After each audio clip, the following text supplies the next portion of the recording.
All Things Motoring International is owned and brought to you by SA's most trusted online vehicle platform, CHANGECARS. Our name says it all. Whether you're looking to sell, need advice, need finance, or need insurance, CHANGECARS has you covered.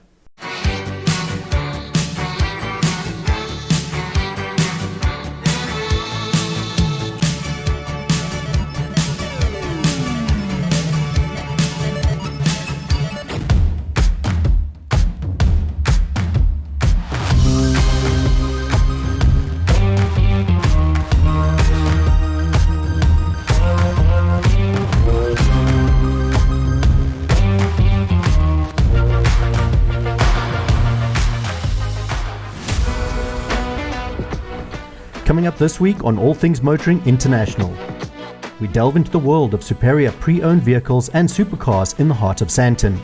Join Mike as he explores carbon black auto and enjoys a variety of cars on offer.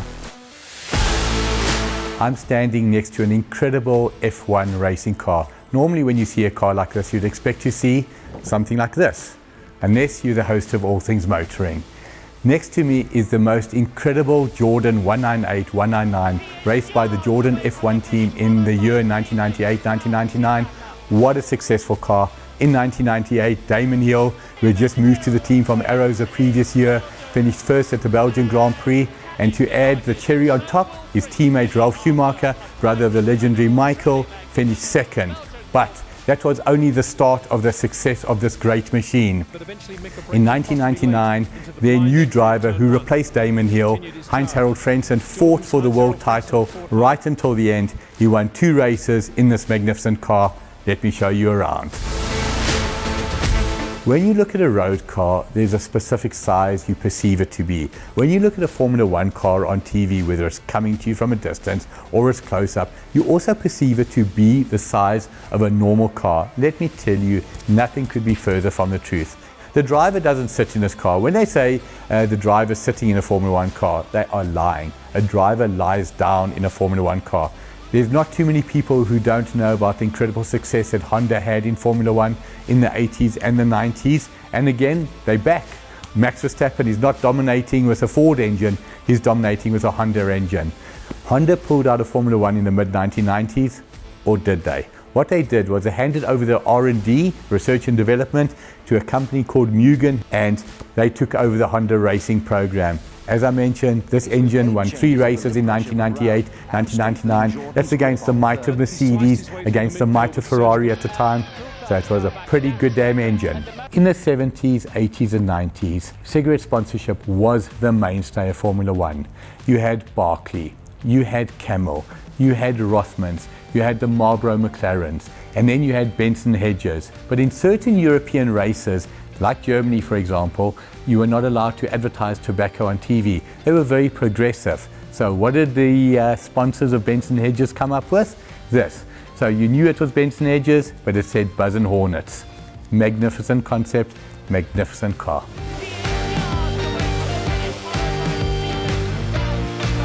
So I mentioned you do not realize just how low a Formula One car is. I'm not the shortest guy in the world, but I'm also not 9 feet tall. Next to me is the top of the rear wing. It's underneath my hip. It is absolutely incredible.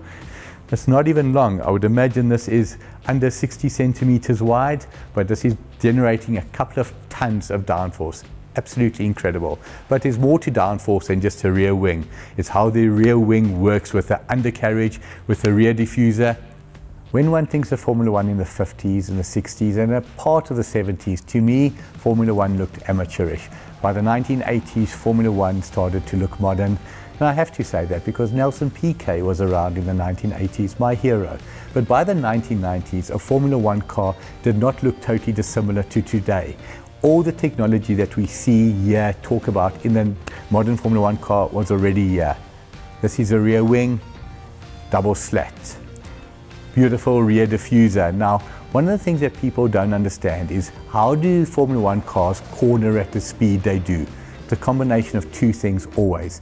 Mechanical grip, which is exactly what it says, generated by the rear differential, tires, etc. And then everything to do with aerodynamics. If you ask anyone who knows about Formula One, what is more important, mechanical grip or aerodynamics, I'm positive they'll say, well, both are important. We're leaning towards aerodynamics. Just look at the detail of what is around me. Standing next to this magnificent machine, only one word comes to mind, and that's magnificent. To our audience, I invite you, I encourage you, and I urge you to come and view this facility. Dylan, lovely to chat to you. So I look around the showroom, it is premium, everything here is premium. And this is what I'd like to share with our audience. I'm coming here, I'm just looking for something, run around for the weekend, want to get the wind in my hair. What is your starting price? We have SLKs from 80 grand, all up to, you could spend 10, 15 million rand. 100%. When you think of a supercar or when you think of a luxury car, you always think you've got to spend $1 million, $2 million. Not the case. There are Bentleys for 600,000 rand. Yeah. As little boys, we all had posters on our wall of that special Ferrari, Porsche, Maserati, Lamborghini, dreaming that one day we'll be able to touch one, sit in one, possibly drive one, let alone own one. Tell us a little bit about this absolutely magnificent facility. Yeah, thanks for joining us today. Carbon Black Horses pretty much started with a dream that Devin had, and started with one car in a corner shop. So I suppose that's what 13 years of business does to you, but he's grown it into a monster. And the vision he had is pretty much what you see here today. How many cars roughly have we got in stock here today? Well, today you probably have around about 200 to 230 cars. That's a massive problem for me because I want to drive each one of them. How am I going to do that? How much time do you have? The whole weekend. It's fine, we've got a solution then. Carbon Black, it's very clear. Here's an absolute premium facility. The way the facility looks, the standard of preparation of the cars. What for you is standout about the Carbon Black family? About the family, I mean, the cars are special, the cars are incredible, but it's more the environment, the people you deal with, the people you help, the people you meet. That is probably more incredible than the cars. The cars are a nice bonus, but the people you deal with are special, and that really makes it worth it. You're in Rivonia Crossing in a beautiful, safe centre. There's plenty parking outside. I come in here, I've got 2 million rand to spend. Are you going to convince me to spend a little bit more? Tell me about the journey I'm going to have. So you're going to walk in, you're going to be welcomed. But it's not all about just selling you a car. We're going to find out what you want, what you need a car. I mean, is it a family car? Is it a selfish buy? Is it for you and the missus, you and the girlfriend? You never know. But we want to put you in the right car. You don't want to be a grudge purchase and come back a few months later hating it. That's not what you're here for. We had to put you in the right car for the right purpose. It's not just about taking your money. Now, today, what am I going to drive? You can go to a Maserati Grand Cabrio. You've got the 430 Ferraris. We've got McLaren 650S, and you can even go to armoured Land Cruiser LT300. So often a client might have the money or the ability to spend the money, but he doesn't know the process. I come in here, I'm looking for a car, I've got a trade-in, I need finance. So we'll take a trade-in. We can arrange finance, you can do an EFT. There's many ways to skin a cat. I can do an EFT, thank you. Please give me your money. You're so kind. Dylan, to you and your team, you deserve the success. Can't wait to get in these cars. 100%. Thank you so much. We appreciate it. Thank you. Coming up after the break, Mike drives a McLaren and 2 Ferraris, but which do you think he likes most? Did you know the Lamborghini Miura, produced from 1966 to 1973, is often said to be the first supercar? Later, the poster car that was Lamborghini Countach would go on to redefine the genre. Are you looking to sell? Visit Change Cars and click on the Selling tab.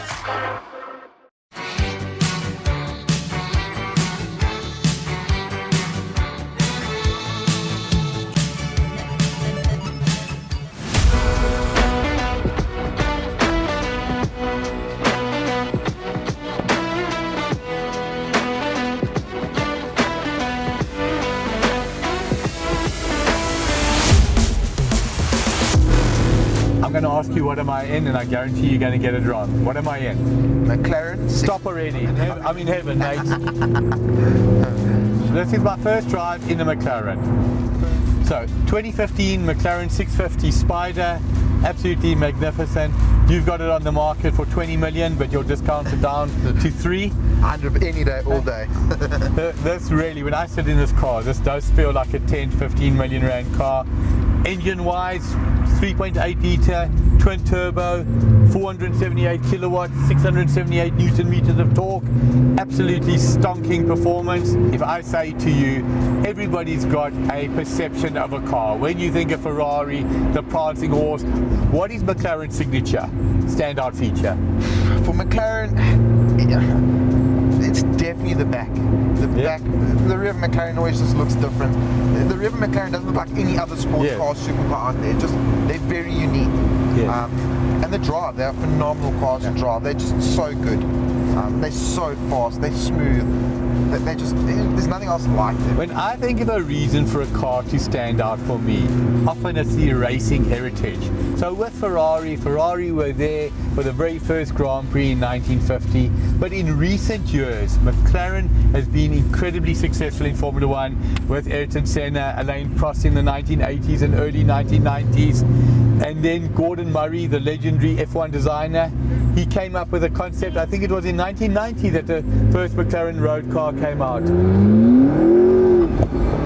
I have no words. That did not happen. I heard or felt nothing. Where does this fit in the range?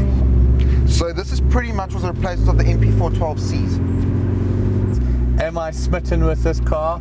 What gave it away? You know, the thing with this car is it makes a good driver great. It's just such an easy car to drive. Give it a squirt. Oh my word! In the words of Jeremy Clarkson, what is he that shaking? For me, this is the perfect fit. It is smooth, it is quiet, it is taut, the driving position is magnificent. You're hearing cars hooting at us, this car draws attention. Now it was time for Mike to try the first of two Ferraris. First, the successor to the legendary 360 Ferrari, the Ferrari 430.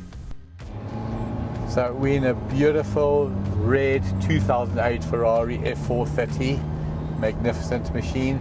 Feels very different to the McLaren that I drove first. The McLaren has absolute sophistication. You can feel it's a latest generation car. This feels more old school, but what isn't old school is the incredible performance. 375 kilowatts, 478 Newton meters of torque, normally aspirated. But now, yourself personally, Dylan, 455 or 458, what is a nicer drive with the turbo or non-turbo?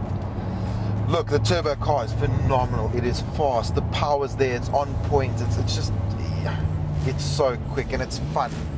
But I like the old school, I like the normally aspirated car. It's fun, it makes noise, it's not as quick, but you've really got to drive it to get the performance out of it. So often I'm asked, what do I prefer, turbo or non-turbo? And yeah, really the case of I can wear two hats, because each of them offer you something unique. Listen to that noise.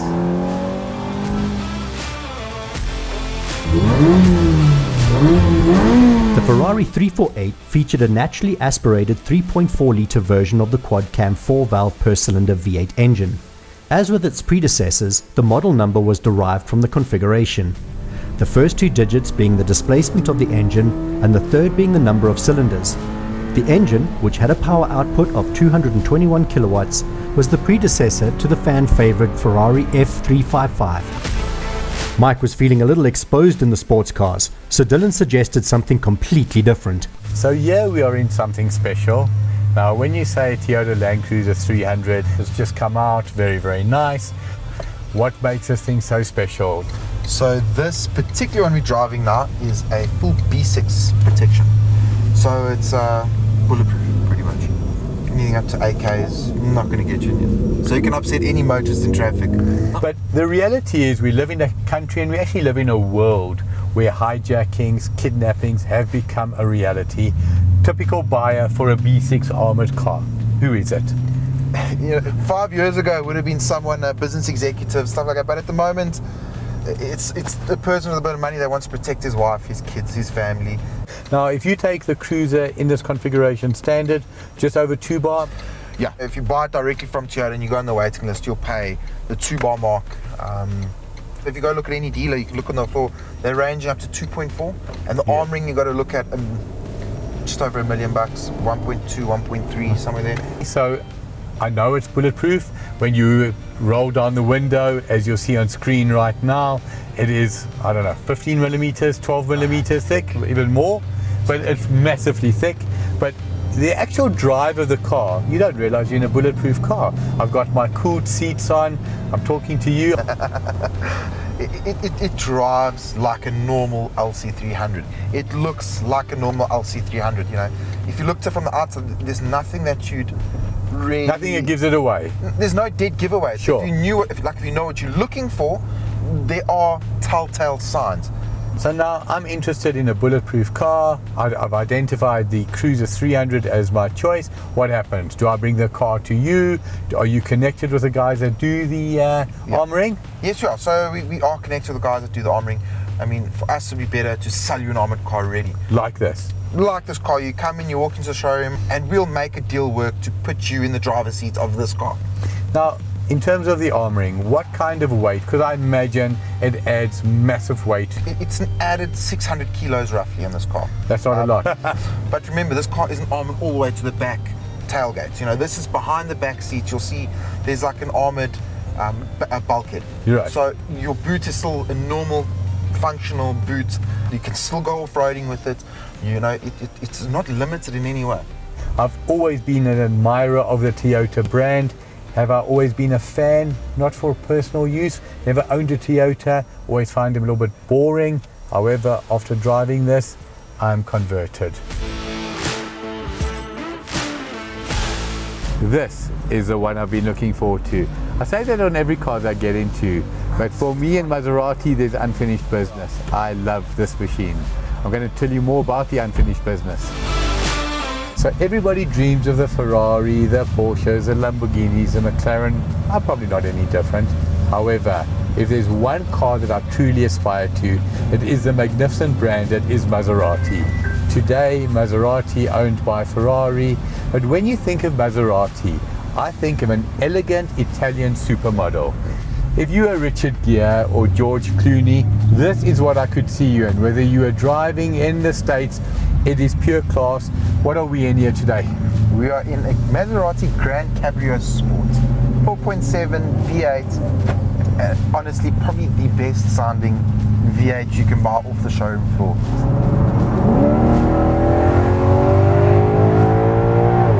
Oh my word.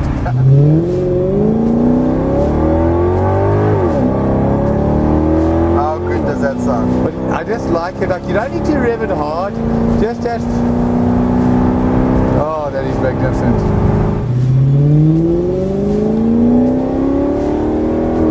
It's very, very rare that I'm blown away on a level that cannot be explained.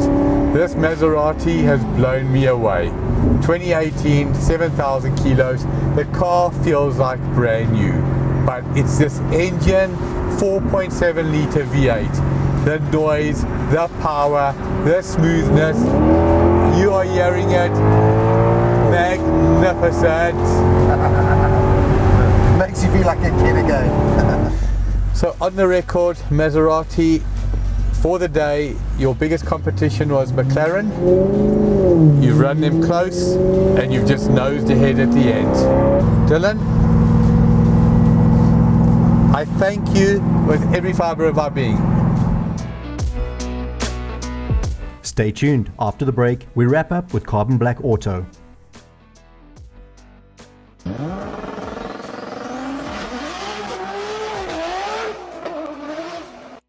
Looking for finance and insurance? Visit Change Cars and click on the Financial Products tab.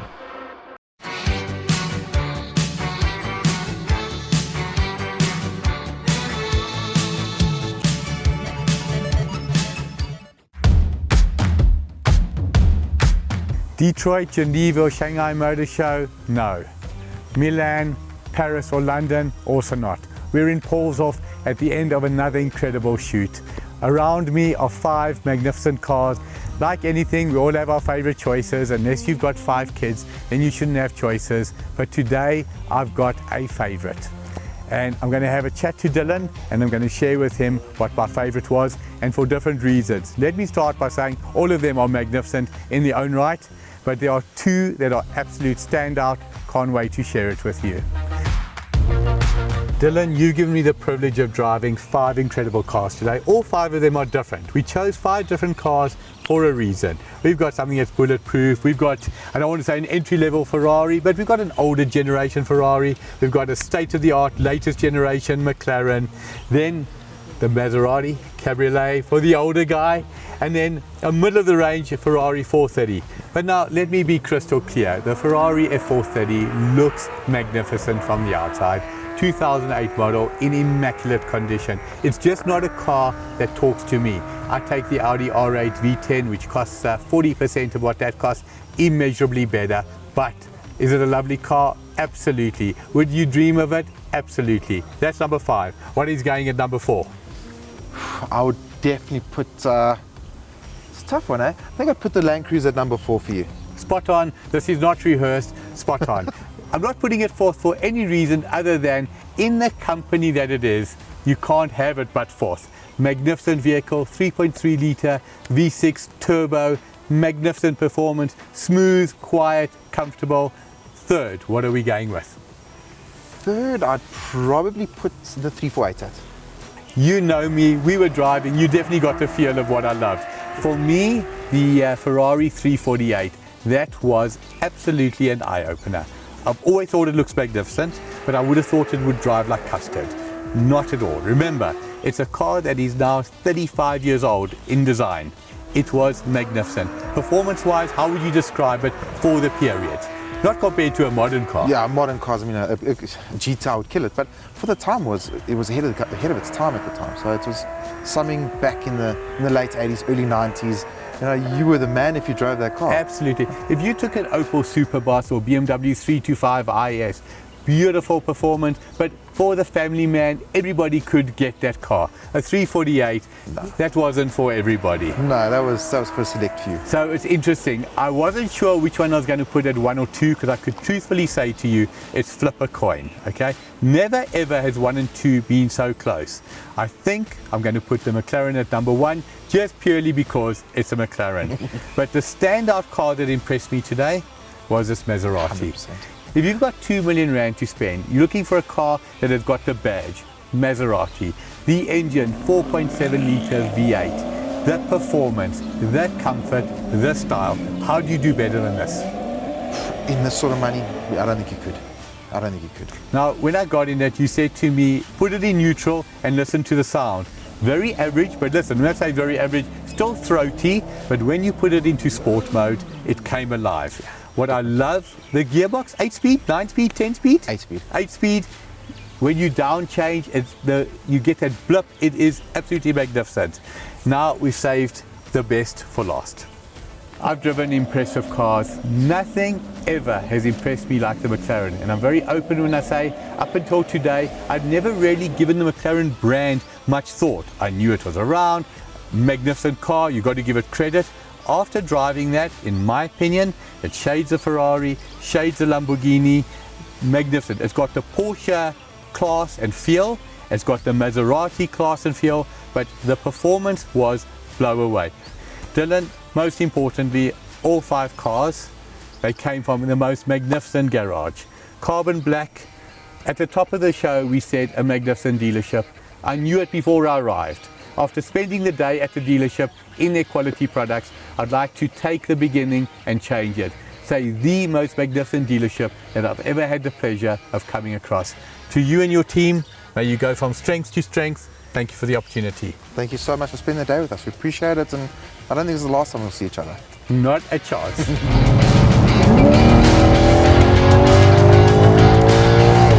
Oh my word. How good does that sound? Coming up next week on All Things Motoring International, we head to the Vol Car Show and Ernest takes a trip back in time with the Honda Retro Review.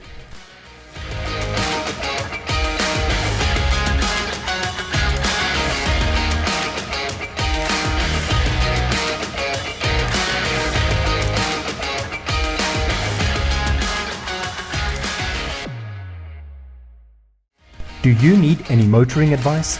From where or what to buy and where to sell? Visit the All Things Motoring International website and click the Advice tab to ask Mikey. And the guy that had it just made it a bit more modern and made it usable. Oh, is that more modern? Yeah, he's made it usable. Yeah. The old radio is a CD player Really? sort of vibe. They call it a prancing horse because it's doing the dance. Yeah. But will it spin out if I pull off hard? No. Wait. Okay.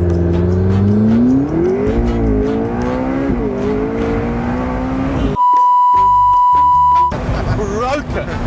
This thing's stronger than incest, but it's strong. Okay, yeah. It's not like us. All Things Motoring International was brought to you by SA's most trusted online vehicle platform, CHANGECARS. Our name says it all. There is no safer online vehicle platform. That's not an opinion, that's a fact.